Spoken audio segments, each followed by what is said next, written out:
ajja kulima namusanga mu mbeera eno beeri naye nze nga nze nasazeewo ne muyambako era ne muwa ne remix mu luyimba lwe kandabe how fight can go so that he can get something out of the end of the day. Abayimbi abalala gye bali abali ba legend mu biseera biri tusuubire nti ogenda bakwatako.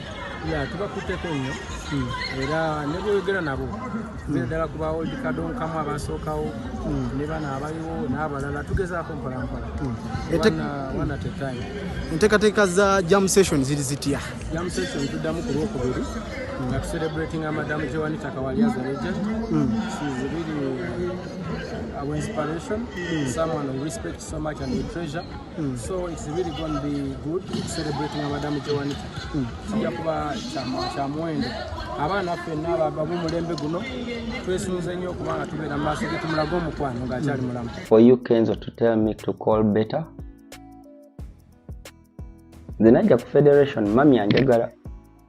Ngenda bakigamba Kenzo tompangako federation room. Mami ye yaŋŋamba. Kolabo yansabyewo.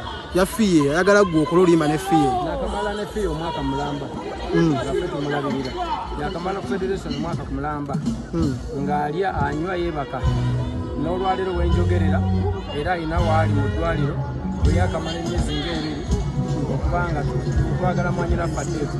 So byafiye mbimanyi nnyo because now it's a year. Nga tulina.